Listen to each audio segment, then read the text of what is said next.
The C-SPAN networks bring you long-form public affairs programming from the nation's capital and are a public service of your television provider. C-SPAN, created by cable.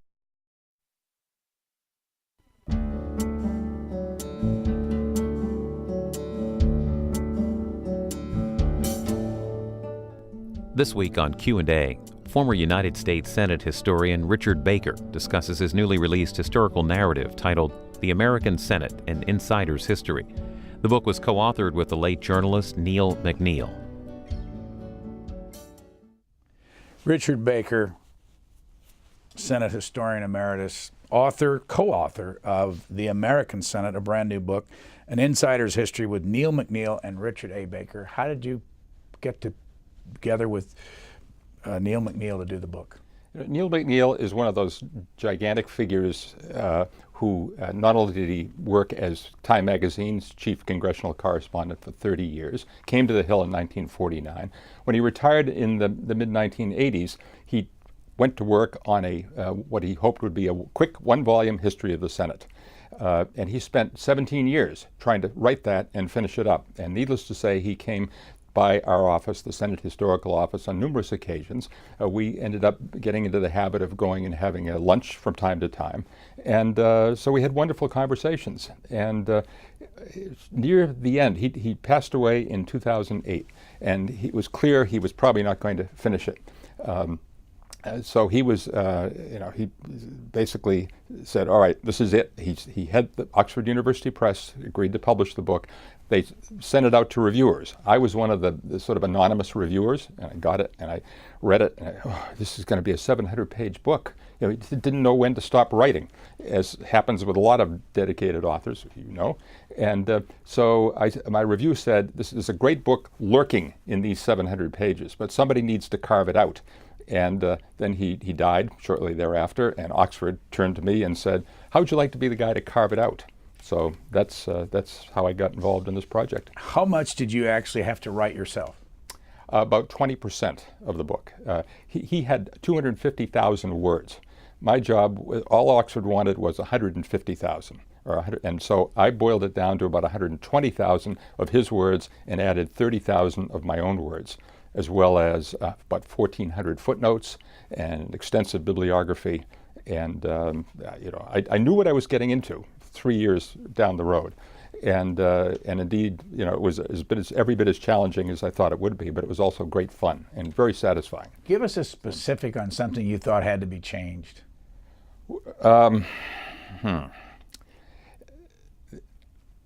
It wasn't, I guess that overall, he was a writer, as I said, for 30 years for Time Magazine, and he had kind of a Time Magazine style, some inverted sentences, things that didn't really ring terribly well in a general book of this nature.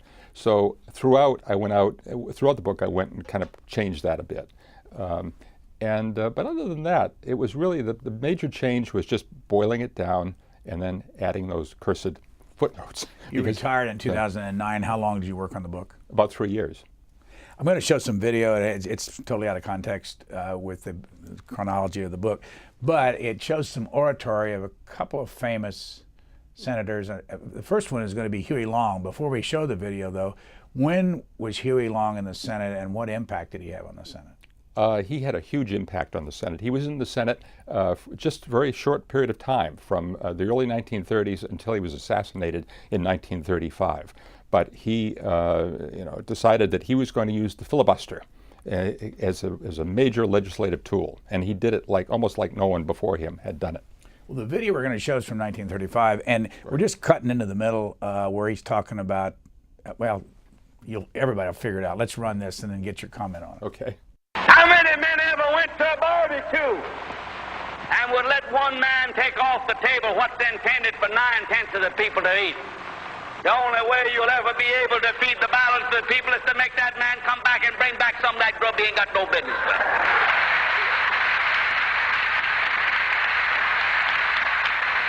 Now, how are you going to feed the balance of the people? What's Morgan and Baruch and Rockefeller and Mellon going to do with all that grub? They can't eat it. They can't wear the clothes. They can't live in the house. Give them a yacht. Give them a palace. Send them to Reno and give them a new wife when they want it. If that's what they want. There's more to that, and it's on YouTube. And people really believed that he had a serious chance of becoming president of the United States, that he was lining himself up to run in 1936 in a populist kind of campaign with lots of speeches like we just heard. He was assassinated that same year that was done. In the state capitol in Baton Rouge. What was the issue? Basically a disgruntled constituent who, there were some financial dealings. I don't recall the specifics of it, but he had a lot of enemies, a whole lot of enemies, and assassination was certainly very much on his mind as well as on the minds of his staff who tried to protect him. What did his fellow senators think of him? Not much. There were probably a few other Southern senators who engaged in some of the same kinds of oratory. But the one senator who despised him beyond definition was Joseph T. Robinson from the neighboring state of Arkansas. And Joe Robinson was the majority leader, and his responsibility was to make the trains run on time. And Huey Long was the guy that was standing out there making sure the trains did not run on time until he finished his extended speeches, recipes for pot liquor and oysters, and very amusing. But people said the Senate's going to blazes. The Senate's not getting anything done. What's going to happen to the Senate, right? And this is during the middle of the New Deal, and trying to clean up after the Great Depression. We can't afford this kind of extended oratory. We've got to figure out a way to take this man off his feet, and somebody did. Here's some video 47 years later of his son. And his son, well, interestingly enough, was one of those, as you remember, was opposed to television in the He was indeed. Senate. But let's watch him 47 years later in the Senate. Okay. Let me just make this clear to you, Mr. Rose. I'm not in bad faith about anything. I'm not in on this combine. I didn't make any deal with anybody. And I don't even know what deal you've made up till now. So that when I find out about it, it may be something I can vote for, and it may not. I understand that. And I want to make it clear to you, to everybody here, that I couldn't care less what deal you made with somebody and why he agreed to this and why somebody agreed to that. What concerns me is whether this bill's good for the country. And if this turns out to be a bill to enthrone monopoly, it's going to have to take its place in line and wait its turn. We've got 10 other monopoly bills sitting out there waiting to be called up. Russell Long, what was the difference between him and his father? About 30 years, but also a bit more moderate, although he had a significant drinking problem earlier in his Senate career. And one of the best things that happened to him was to marry one of his staff members named Carolyn Long, who indeed helped him get his act together, and he became an extremely powerful, knowledgeable tactician on the Senate floor. And any new senator who had any intelligence at all would try to cultivate him as a mentor, just to get some of his distilled wisdom. So what was the difference between the United States Senate in 1935 and in I think that was 87 when that was Russell Long's clip. What changed? Well, I'd say number one, the method under which people arrived in the Senate, the whole campaign procedure. In the American Senate, the first two chapters are about trying to answer that question. There were senators, George Aiken of Vermont comes to mind, who as late as the 1960s boasted that his campaign expenditures amounted to $147. Today, it's of course multiple millions of dollars. The senators of the 1930s, were not exactly sartorially splendid. Some were. But some of them were kind of frumpy, and they didn't have to worry about spending a lot of time with their constituents. Generally, they would come to town, maybe go home 4 times a year. This was long time before high-speed jet aircraft travel, and they could just kind of settle in and get to know one another, and maybe get to know the families of their colleagues, whether they were Republican or Democrat, didn't really matter. And much slower kind of time, for sure, despite the national crises that they had to deal with. You mentioned Joseph Robinson from Arkansas. We have some video of Mark Pryor, the senator from Arkansas, talking about him, and I want you, because he's called the fightingest man in the United States Senate? Yes, right. And we'll find out what that means. Okay. In 1913, he was elected to serve as Arkansas's governor, but was immediately selected to fill a vacancy in the U.S. Senate. Robinson thus held 3 important political offices within a span of 2 weeks. Robinson was the last senator chosen by the Arkansas State Legislature before the implementation of the 17th Amendment, which established the direct election of senators. In the Senate, Robinson took on leadership roles, including Majority Leader. Following his death in 1937, Hattie Caraway introduced a resolution authorizing the acceptance of Robinson's portrait as a gift to the Senate. The portrait was later presented to the Senate by Robinson's widow and friends. What did it mean about fightingest man in the Senate? Just his general demeanor. First of all, he was a large man. He was given to rages, whether they were orchestrated or, from the heart, hard to know, but his face would turn scarlet. He would get up there, he would beat his breast on the Senate floor, he would scream and yell, and you really, as another senator, you wouldn't want to incur the wrath of Joe T. Robinson, because he did indeed earn that moniker. We've already talked about when the Senate changed because of direct election. What brought on the direct election? What amendment was it? Who was behind it? It was the 17th Amendment to the Constitution.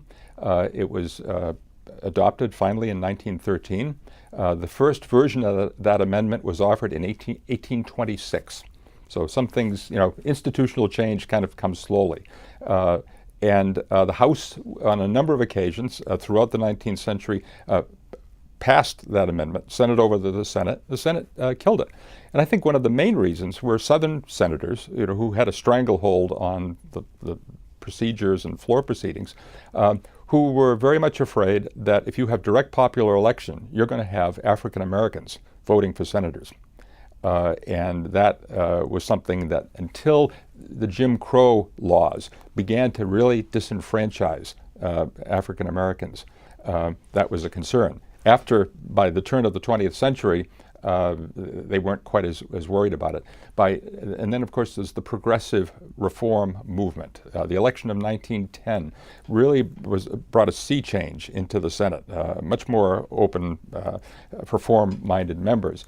And direct popular election of senators was one of the constant points for reform. And finally, it got through. Well, what changed then? And I should add, the main reason it got through, there were a number of rather terrible corruption cases. Senators who literally would go to their state legislatures and hand big packets of money off to the state legislators for their vote. And over and over again, the Senate was tied up in trying to determine whether a senator had secured his election, and it was always his election, by corrupt means. After it went into effect, I think one of the points that we make in this book is a perennial question: did it make any difference to have direct popular election? And I think we come down on the side of yes, it did make a difference, that senators began to act like House members, which of course is, it's not something that any senator wants to hear. What's that mean? That means that they were out, scavenging for votes. They actually had to go out and deal with the people, as opposed to, if you've got a state legislature and let's say there are 26 members of your state Senate, all you need is 14 votes, and you can easily pay off, and they did indeed in some cases pay off 14 senators. Paying off their mortgages in a couple of notorious cases to buy their election. So after the direct election amendment went into effect, significantly, the 1914 election, every incumbent who chose to seek re-election won. Can you remember the last senator who served in the U.S. Senate who had been selected by the legislature in a state? I used to know that.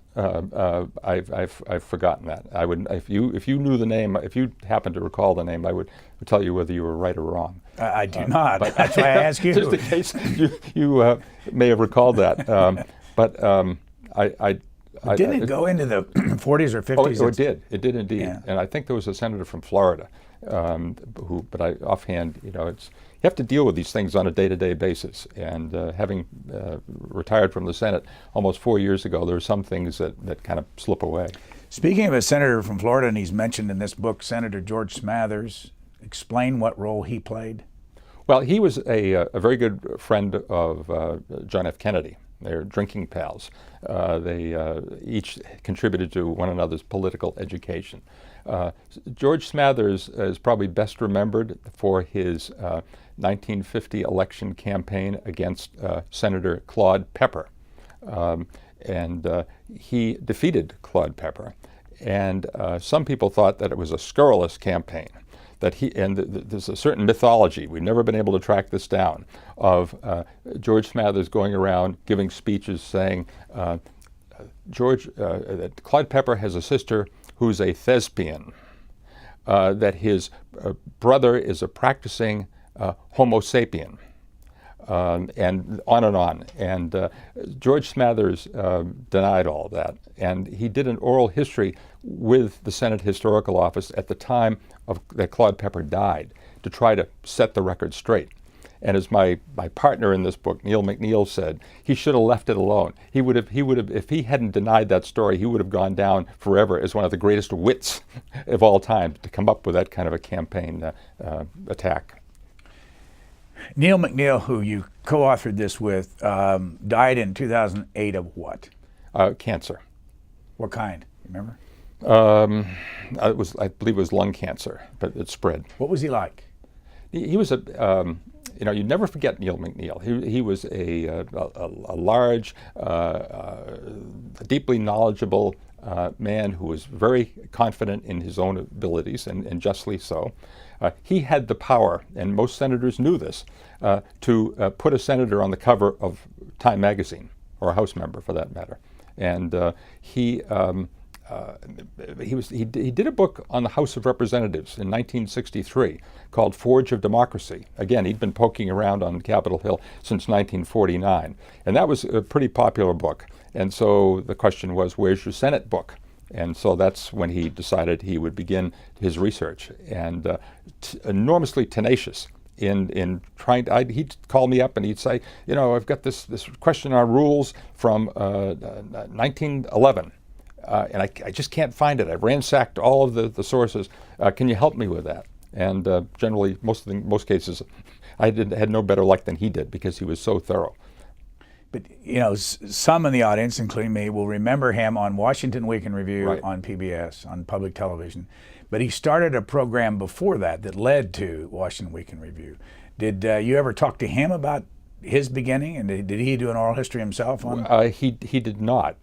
He was very proud of his role as one of the founding journalists, along with Peter Lissagore, Hugh Sidey from Time magazine, of Washington Week, as they called it back in those days. No, Washington Week in Review, right? And he did that for 12 years, starting in 1967. And also appeared on Meet the Press and Face the Nation. And so he was a very well-known face in the Sunday morning television circuit. Let's go back and listen to George Smathers talk to LBJ on the phone from the famous Oval Office Conversations and see what else we can learn about this. Okay. You better talk with going back to see and see what we better do. talk with Russell long too, because Russell is wild and He's with the doctors, isn't he? yeah. Yeah, now, but Russell will shift in time, but we can't just come in there and because, you've asked us now just suddenly to shift without just destroying our own position. I think that's right. So All right, now you get a hold of there and you call me back on that damn Benton and Rogers, and I'll go to work on your ambassador and your judgeship. But you hang those on the wall, and if they got to have a canal or whatever they got to have, we'll do it. This is one vote I cannot lose, and Charlie Haddock has told every Republican that if you vote against me, you're out of the Republican Party. I'll eliminate you. So he's going to get a solid vote. And I've got about 29 of these damn holy Southerners, like Bennett and Rogers, and Rogers from my own state. But some of them are taking walks for me, and some of them are going off, and some of them are going to say, well, hell, I had to get him to give me this canal. and you just see what they got to have, and then let's get it. But let's get those 2 votes. What do you think? Classic, absolutely classic. Imagine the majority leader of the Senate, as he was back in the 1950s, or of course the President of the United States, saying this is 1 vote that I cannot lose. You know, everything else pales. How many pales. presidents, in your experience, do you think would make that kind of a conversation? That call? It'd be hard to think. I mean, of modern them. presidents. For Yeah. Can you imagine Barack Obama doing this? I'll get you that bridge. I'll get you that. No, I can't. But I may be unfair to him in that respect. Is that good or bad? It's both. You know, it came with with LBJ's personality. You know, again, another large man who you know, had fire in his eyes, and he'd look at you, and you're a junior senator, or even the chairman of a committee, and you knew that he could shape the rest of your career in the United States Senate if he chose to either help or stand in your way. So you paid attention to him. Did you write the preface? I did. Okay, this is the line I want you to expand on. Today, the U.S. Senate continues as the most powerful upper house of any legislative body in the world. What does that mean? It means that most legislative bodies have upper houses that are only rubber stamps. Give us an example. Let's see, France. What about Great Britain with its House of Lords? With the House of Lords, probably even a better example. Canada with its Senate. That's right. So the lower house passes the substantive legislation, goes on to the upper house. The upper house kind of reviews it, and maybe they don't like it. And maybe they send it back to the lower house. And the lower house said, well, we respect your opinion, but we're going to pass it again. And then it becomes the law of the land. And I think it's only the Italian Senate and the United States Senate, for sure, that have absolute veto over the work of the lower body. What's the history on why that was felt to be the way it should operate? A fundamental issue at the Constitutional Convention in Philadelphia in 1787. Major concern, you're going to have the House elected by the same people who are eligible to vote in state legislative elections.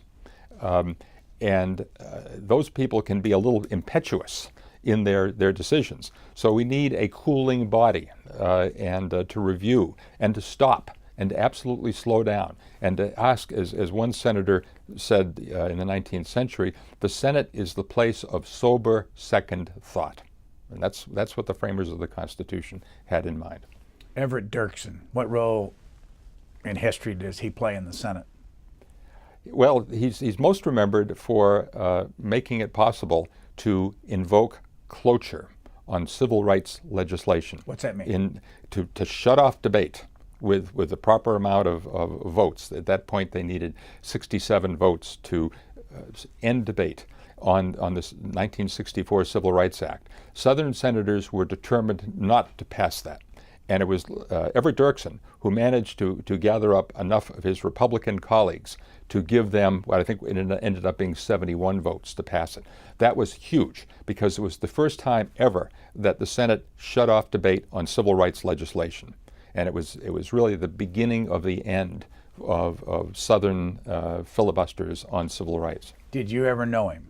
I didn't. I saw him. I've seen him. I saw him in action in the mid-1950s when I came to visit the Senate chamber one time. For many years in the 1970s and 1980s, I served on the board of directors of the Everett Dirksen Congressional Research Center in his hometown of Pekin, Illinois, a really state-of-the-art kind of research facility. And in fact, Neil MacNeil did a biography of Everett Dirksen that's still considered the best biography of Dirksen. Was he as you talk about the show horses and the workhorses in your book, was he a show horse or a workhorse? Oh, he was both. I think he really was both. Maybe a little more on the show horse side. I mean, there he was at the Tournament of Roses parade, Grand Marshal, 1968. He was cutting record albums using his magnificent voice. I heard Ken Burns not too long ago at an event here in Washington respond to a question, what is your favorite story about the Capitol? And you had to think, and he did a film on the Capitol in the 1980s on Congress.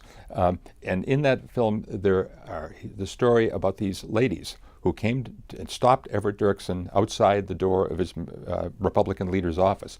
And and he said, "Oh, ladies, you wish a word with me? What can I say for you, to you?" And one of the ladies said, "Oh, nothing, Senator. We just wanted to hear you talk." And because his deep baritone voice, and he was so theatrical. I mean, this was a man who grew up in the country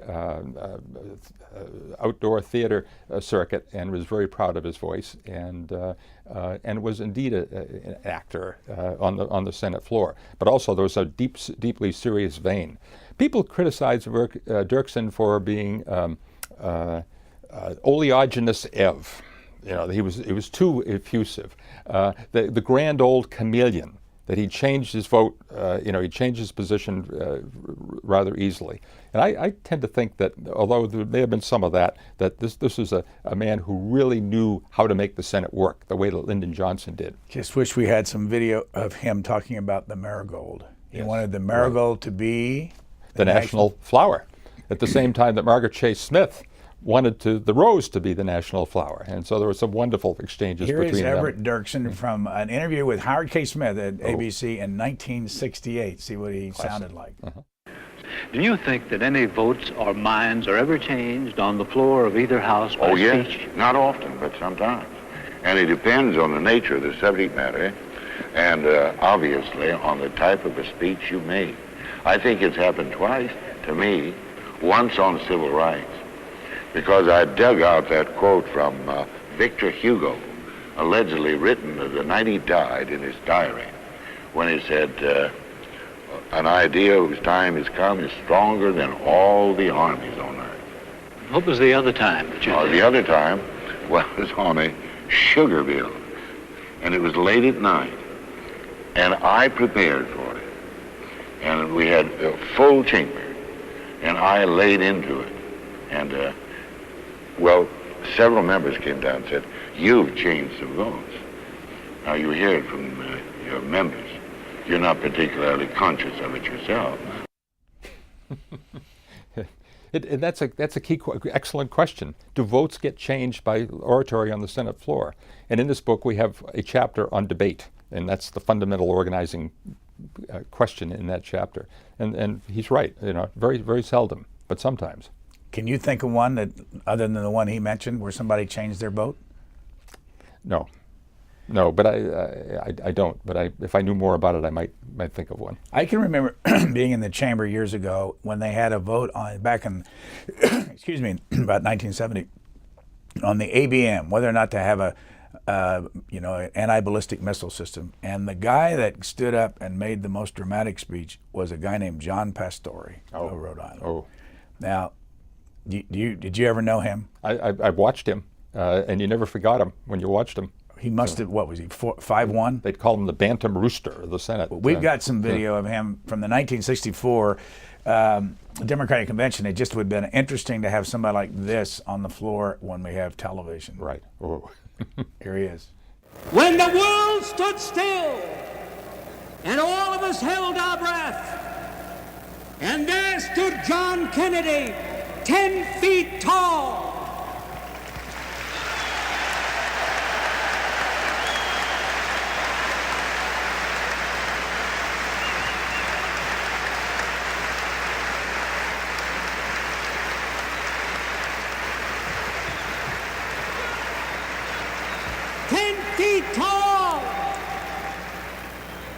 But determined, courageous, and strong. And for the first time, we saw Nikita Khrushchev pick up his marbles and go home.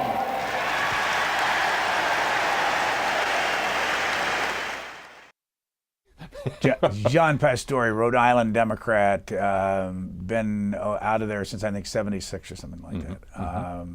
May have been later, but didn't die, I think, until 2003. Yeah, that's right. And as a matter of fact, I think I just saw a story that his wife just died in May or so. But anyway, would it have made any difference? I mean, let me just ask you this. How about the oratory today compared to what we've seen with Huey Long and Russell Long and John Pastore? How would you compare it to that? It much more docile, less robust for sure, but it brings to mind Edward Kennedy.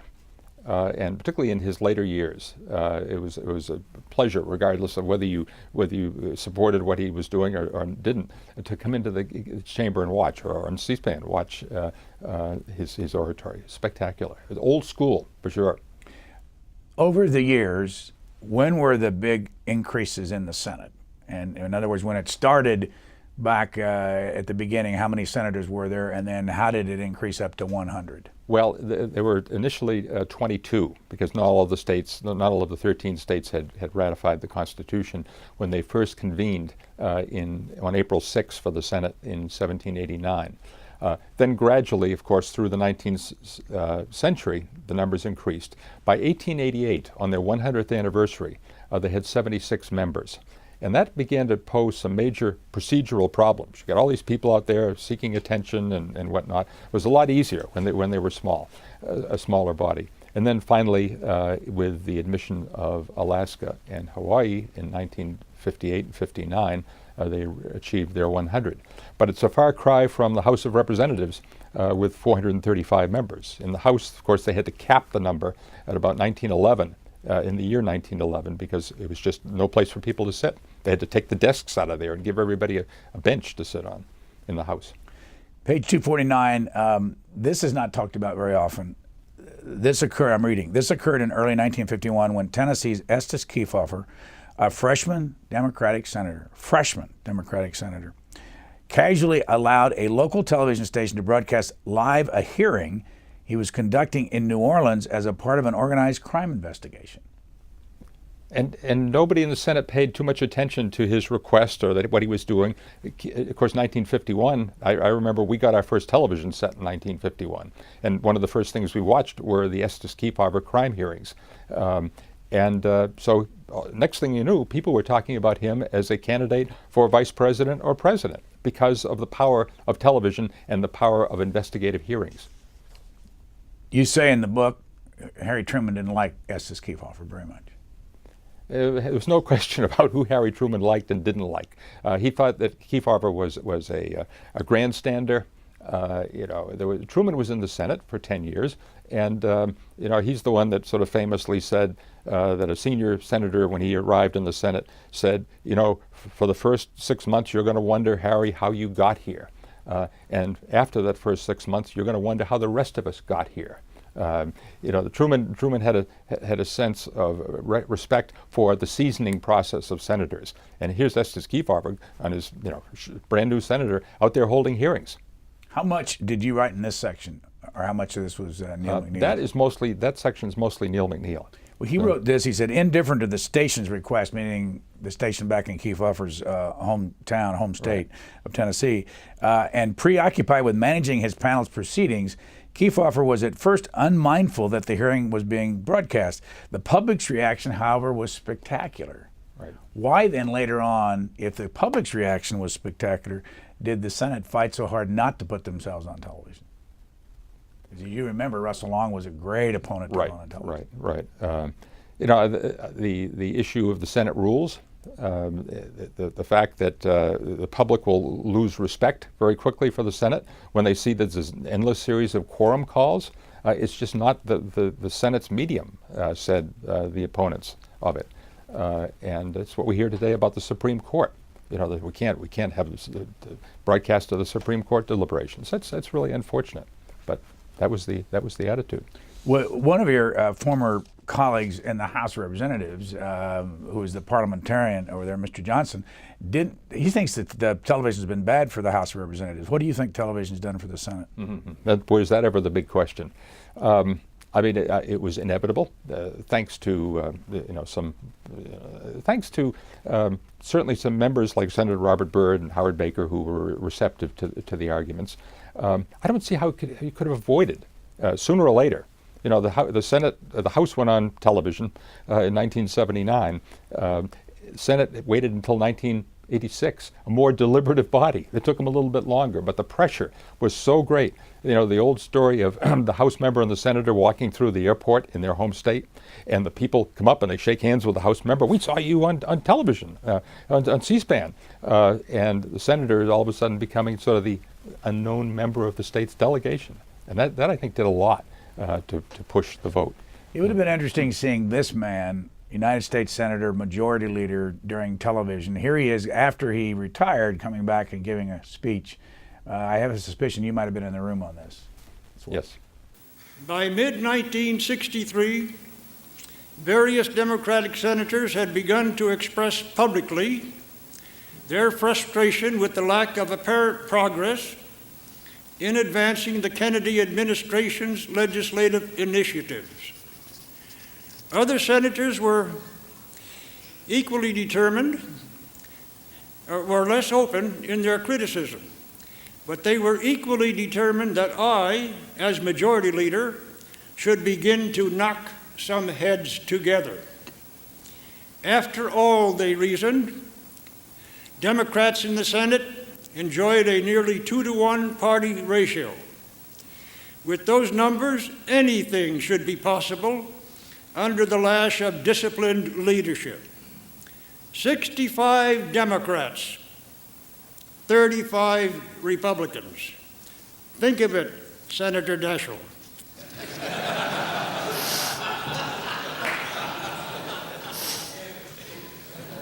Of course, I use the word enjoy loosely. Ideological differences within our party seriously undercut that apparent numerical advantage. What would he, I mean, he was on television a lot, Meet the Press and things like that, but what would he been like, do you think, the difference between him and Lyndon Johnson as Majority Leader? Well, the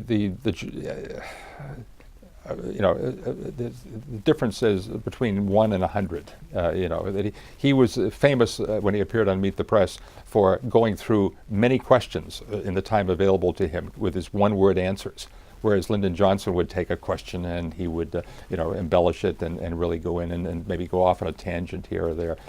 So profoundly different styles. But Mike Mansfield really was the product of Lyndon Johnson. Senators, when they were electing a successor to Lyndon Johnson in 1960 and 61, did not want another Lyndon Johnson. They wanted somebody who would make the trains run on time and kind of keep quiet. And so Mansfield went about, his philosophy was, we let 100 candles flicker. That wasn't the way Lyndon Johnson approached his concept of leadership in the Senate. And before too long, with about a year or two into his leadership, he began to get a lot of criticism from some of Johnson's friends in the Senate. Thomas Dodd of Connecticut, the father of Chris Dodd, really blasted Mansfield one day, which caused Everett Dirksen, talk about bipartisan comity, Everett Dirksen the Republican leader, to come to the defense of the Democratic leader, saying, you should not talk about our leader this way. This is sacrilegious to do that. And it was Mike Mansfield who then had a speech prepared that said, this is the way I am as a leader. And, you basically can take it or leave it. And he was going to give that speech on November 22nd, 1963. And of course, that was the day that John F. Kennedy was assassinated, so he never gave the speech. So when 1998 came along and it was time for this speech, part of a series of speeches by former leaders of the Senate that Senate Majority Leader Trent Lott organized, my phone rang in the Senate Historical Office, and it was Mike Mansfield, the guy who was also responsible for the creation of the Senate Historical Office in the mid-1970s. And he said, I've been asked to give a speech for this series. What should I talk about?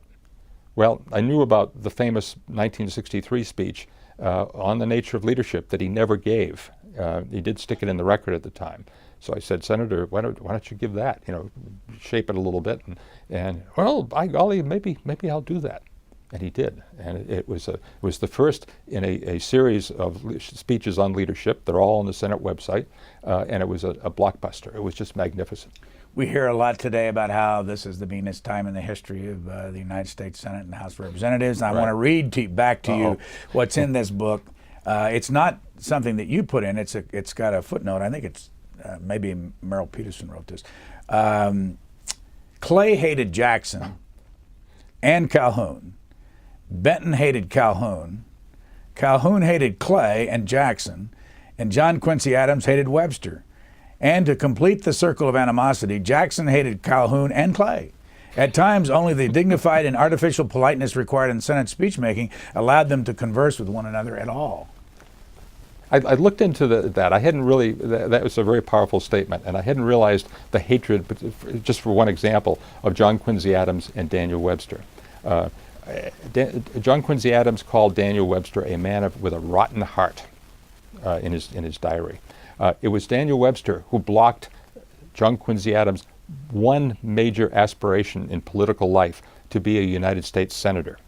And Daniel Webster did not want his other delegate, his other co-senator from Massachusetts, to be John Quincy Adams, a former president, who he couldn't manipulate. And so he wanted somebody less threatening, and got somebody less threatening. For the rest of his life, John Quincy Adams resented Webster for that particular action. They hated each other. But they also loved each other, and it was Daniel Webster who wrote the inscription that is on John Quincy Adams' coffin about his accomplishments. So they hated and loved each other? It was a love and hate relationship. It's just spectacular. Well, later on in the book, the next page, Clay himself could be savage. So could many others. In 1832, Clay and Benton engaged in a shouting match so ugly that senators feared a fist fight on the Senate floor. Who was Benton? Thomas Hart Benton, a Democrat from Missouri. And of course, Henry Clay was a Whig, and so they were the opposing parties. Benton was a large, kind of bullying type of man who was remembered for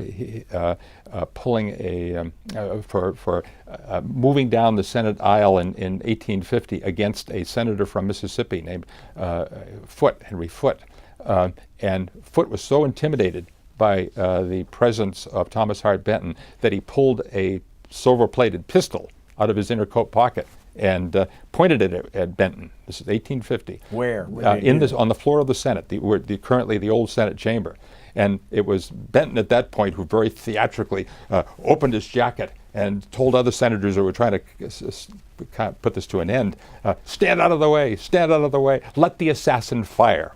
And fortunately, the assassin did not become an assassin, and cooler heads prevailed. But that was 1850, and members, carried pistols. And were they ever fired in either chamber? Not in the Senate, and I don't think in the House. I mean, everything's short of that. But do you have any idea how many senators and Congress people, and they were all men at that time, carried pistols? In that particular time period, maybe, I don't have any hard evidence, but it wouldn't be surprising to say 20% or more. Let me read some more. Clay in debate denounced Alabama's William King for making false and cowardly remarks to the Senate. King promptly sent Clay a challenge, and only extensive negotiation averted the demanded duel. Clay disparaged Jackson in language so offensive that the president, in a fury, likened Clay to a drunk in a whorehouse. Those are pretty tough times. But I mean, why do the people today keep saying this is the meanest Congress they've ever seen? Because they haven't read this book. I mean, does it come close to being the meanest? It's certainly bad, no question. But it's not unusual. It's not the first ever, for sure. You could start at the very beginning of Congress, and certainly 1798, 1799, the Federalists versus the Democratic Republicans. They hated each other. Thomas Jefferson said, if we saw a member of the opposition party, we'd cross the street to avoid having to tip our hat to that person and say hello to him. Do you have any idea when the duel stopped? In the 1830s through the 1850s. There was a famous dueling ground just not far from Capitol Hill, out in Bladensburg, Maryland, and many invitations to meet me out there, from one member to another. A couple of lines from your book. Senate debates were often violent and sometimes ugly. Clay's mastery of vote hustling prompted Senate opponents to call him a dictator. Benton, a formidable parliamentarian despite his unmatched egotism, and New York's Silas Wright. I mean, it's amazing the language that was used in here to describe them. Question to you about this, though. Neil MacNeil was a journalist. You were an employee of the United States Senate for 35 years. Did you have any trouble with the adverbs, adjectives, and all that define people in this book? No. Why not? No. Neil MacNeill was a very good journalist with a vast command of the English language, and I'd be sitting there and reading his drafts and say, yeah, that's right. That really gets to the heart of the matter. And so I did nothing to censor it or cool it down. I just welcomed it. I gather that you wrote the story in here about the current Senate Minority Leader, Mr. McConnell from Kentucky. I did. There's a story there about his background and how he got there and why he wanted to. Can you tell us that? Well, I'd never known that he had polio as a young man, young boy, and it took a lot of courage and tenacity on his part and some help from a very determined mother to get over that and to move on and to at one point he was interested in becoming a historian, and even today very well read in American political history, but he had that tough decision. Does he want to become an academic or does he want to become a practicing politician? And how did he, I mean, you say that he had a goal of becoming the majority leader of the United States Senate way back when. What encouraged him to do that? Well, he had a very fortunate summer internship with Senator John Sherman Cooper of Kentucky. A liberal Republican. Remember, there were some, yes. And he, I just soaked that up. I mean, all the more power to internship programs. That is such a crucial time in people's lives. And that. And then what was next for him? And then he went to work for when he graduated, went to work for another senator from Kentucky, Marlow Cook. Marlow Cook, right, a Republican senator from very telegenic, interesting gentleman, and got involved in the Civil Rights Act of, I believe, of 1964 when he was with John Sherman Cooper. How often, in your experience, are the senators that end up in leadership come from staff? It was fairly often. It was one of the major reasons why senators did not want to have professional staffs. And it really was not until after World War II that they decided they absolutely needed them. They couldn't operate without them. But you hire these staff, pretty soon you're going to have somebody who's smarter than you are. And that person will be smart enough to know they could probably beat you in a primary. And in some cases that's happened. In other cases they've just succeeded. Their mentors. But yes, it happens. Last time we talked, when you were retiring in 2009, Senator Robert Byrd was alive, and he also was awaiting the opportunity to claim the longest serving member of Congress ever. Right. That's already been retired. I mean, it's John Dingell now. Well, it depends on how you define it. If you just say Senate, probably he'll hold the Senate record, longest serving senator in history. And I think that would satisfy him. It was sort of the frosting on the cake to be able to say the whole Congress. But I think today he would smile to say, I'll hold on to that Senate record. Now, you write a lot about the Civil Rights Act of 1964, and I don't know if you've ever seen this. This was an interview that we did with him near the end of his life, where he was asked the question about why he changed his mind on civil rights, because he was very much against the bill at one point. I want you to react to this. Okay. Anyhow, it came to my mind at that time how I loved this grandson. And it also came to my mind that black people love their grandsons too. And the more I thought about it, I thought, well, now suppose I were black and my grandson and I were out on the highways in the wee hours of the morning or midnight, and I stopped at a place to get that little grandson a glass of water or to have it go to the restroom, and there's a sign, whites only. Black people love their grandsons as much as I love mine, and that's just not right. And so we who, like myself, were born in a southern environment, grew up with southern people, knew their feelings, we knew how about the Civil War and all these things. I thought, my goodness, we ought to get ahead of the curve, really, not have the law force us to do it. We ought to take down those signs. Well, that is what made me come to the conclusion that if I had it to do over again, I'd vote against that. I'd vote against that law. You doing some work with the Robert Byrds Center? Yes, I'm on the board of directors of the Byrds Center. Up in Shepherdstown? That's right. Run by Raymond Smock, who used to be historian of the House of Representatives. So what did you think of that answer? Oh, you know, in 1982, Senator Byrd lost his grandson, 16-year-old John Michael Moore, in an automobile accident. He was delivering papers early in the morning. And probably the most devastating, without question, the most devastating event in Senator Byrd's life. That just, you know, and of course he'd just gone into the minority as minority leader. It was a very unhappy period, but it caused him to sort of rethink his life, his contributions, and where he wanted to go. What will be his legacy?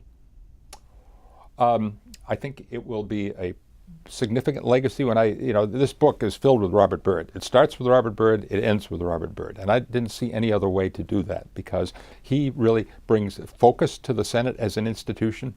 In the 1980s, he was interested in the majority leader's power to arrest senators, you know, when they were hiding they didn't want to make a quorum during filibusters. And he called me in one day in 1980 and he said, you suppose you could give me a little piece on the history of arresting senators who are hiding from filibusters? And so I did, and he liked it, and so he gave it as a floor speech. And then we had some other questions on other matters of the Senate procedure. And before the 1980s were out, he had delivered 100 speeches like that. And then they were published during the bicentennial of the Senate as a very large history of the Senate, an encyclopedic history. So he'll be remembered for that for sure, but I think also for the conscience of the Senate. He evolved over the course of his career and to a remarkable Senate career. He ever get mad at you?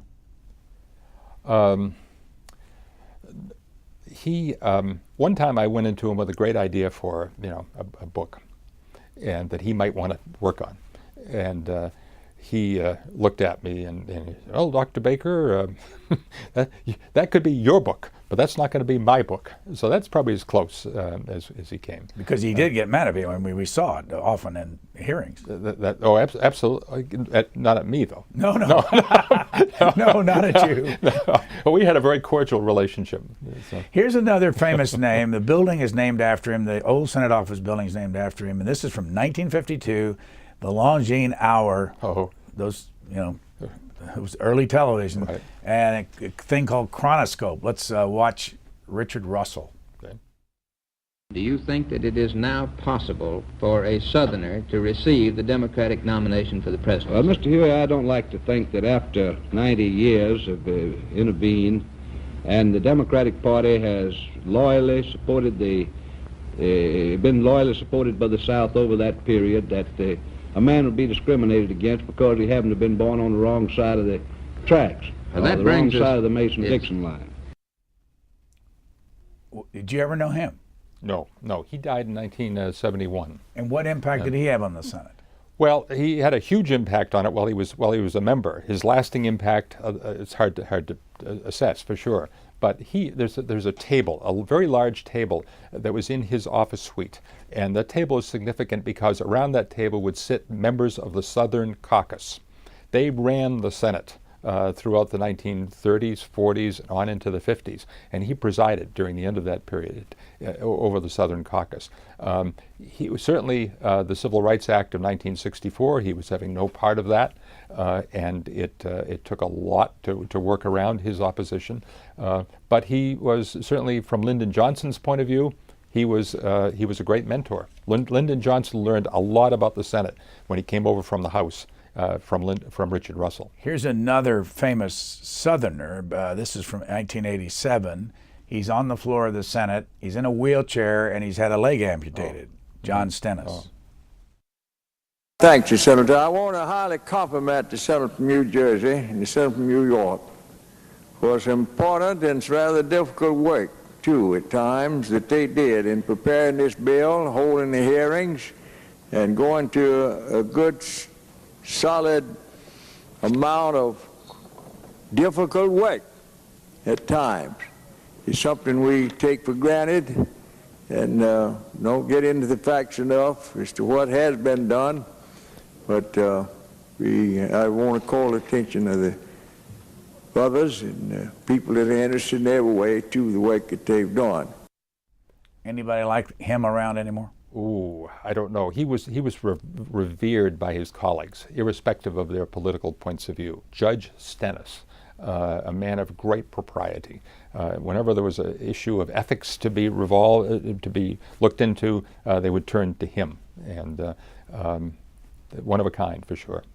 This is the second to last sentence that you wrote. And I wonder if you did write the second to last sentence. Would you write that last chapter? Yes, I did. Yeah, because it's called To the Future? I wrote the whole chapter. Right. You said this. Scanning the 2+ century landscape, one will note significant change, coming in episodic and unplanned bursts, and one will note dire frustration. What are you saying? Amen to that. I'm saying that analysts who say that the Senate is in its last days are too close to right now, and what they need to do is back up and take the longer view. My wife read this book shortly before I sent it off to the publisher, and she looked at it and she said, "Now I get it. Now I understand." I hope everybody else thinks the same thing. You've got the Senate is profoundly a conservative, slow-moving, tradition-based institution, and if you don't remember that, don't take that into consideration, the Senate makes no sense whatsoever. If the Senate moves to changes its rules for majority cloture, huge problem. It won't be the Senate anymore. When you consider, if you ranked all the states in terms of population and take the top 26 and smallest populated states, those amount to 16% of the population. The smallest 26 states, they would have 52 votes in the Senate, and therefore, the majority. Now, that was a great concern to the framers of the Constitution. It hasn't really broken down that way. They don't vote by states, but they could. A couple weeks ago, we were running a hearing with Barbara Mikulski from Maryland in the chair, and she read a tweet she had gotten saying that somebody had accused her of something on C-SPAN as they were watching the hearing, not letting somebody talk, and she answered it right there. Is that good or bad for the Senate? For many years, there was, from the time television came to the Senate in 1986, there was a prohibition against laptops and Blackberries in the Senate chamber, just for that reason. People are going to be responding, and any constituent can immediately have contact with the floor of the Senate. I don't think that's a very good thing. But is it good for the citizenry to be able to get that far, that close to a senator? No, I don't think so. I think that the citizenry nowadays gets very close to the senator through his or her office. A senator voted recently to provide for cloture on the immigration legislation, and then ultimately voted against it. A senator from a southern state. The senator, within a matter of minutes, was deluged with death threats, with the worst possible kinds of messages. They're getting very close to that senator just through that senator's office. You said the last time you were here that you wanted to write a book about the communication between the constituent and the senators. I wondered if you've gotten any closer to that idea. No, I haven't. It would be a very hard book to write. It would require a lot of research in a lot of senatorial papers. What else do you have to do?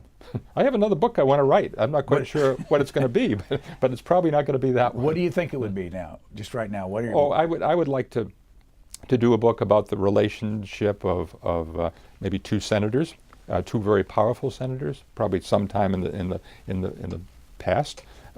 Where there are good documentary records, and just get a sense of how that went and how that relationship had an impact on the making of the laws that people in this nation. And I'll bet you've already picked those two out, haven't you? Well, I have some thoughts, I do, but I need to run it up the flagpole. We'll leave it till next time. All right. Retired since 2009, but not without busy days. Richard Baker, our guest, co-author with Neil MacNeill, now deceased since 2008. A book called The American Senate, An Insider's Story. We thank you for joining us. Thank you, Brian, very much.